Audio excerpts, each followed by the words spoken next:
Ready হয়ে গেছে মোচা ঘন্ট, খুব সুন্দর হয়েছে। এই মোচা ঘন্টটা আমি এবার ধীরে ধীরে পরিবেশন করে ফেললাম একটা বলের মধ্যে। কি দারুণ হয়েছে বন্ধুরা।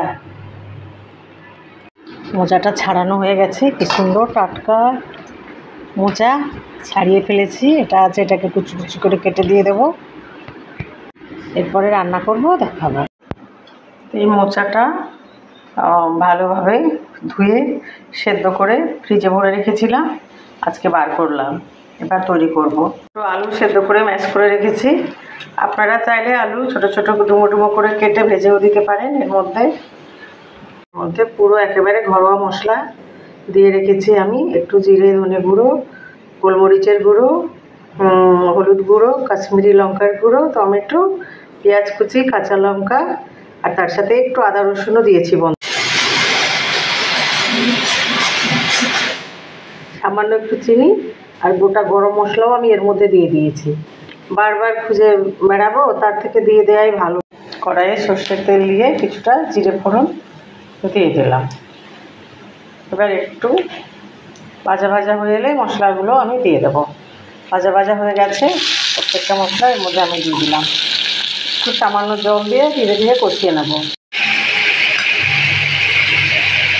দিয়ে দিলাম ম্যাশ করা আলু, ভালোভাবে কষিয়ে নেব। কষানো হয়ে গেলে এর মধ্যে আমি মোচা সেদ্ধটা দিয়ে দেবো। মশলাটা একেবারে কষানো হয়ে গেছে, এর মধ্যে আমি সেদ্ধ করা মোচাটা দিয়ে দিলাম। ভালোভাবে নাড়াচাড়া করে একেবারে হালকা আছে এটাকে আমি ঢেকে রেখে দেব।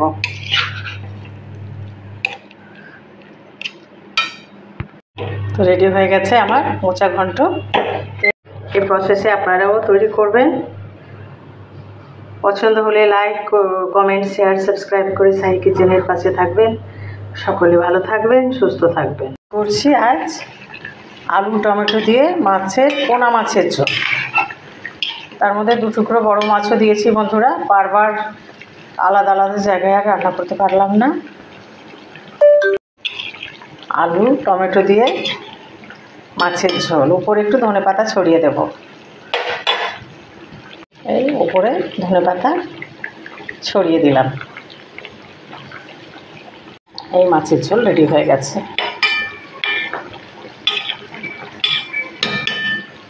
আলু টমেটো দিয়ে পোনা মাছের ঝোল একেবারে রেডি হয়ে গেছে, পরিবেশন করে ফেললাম।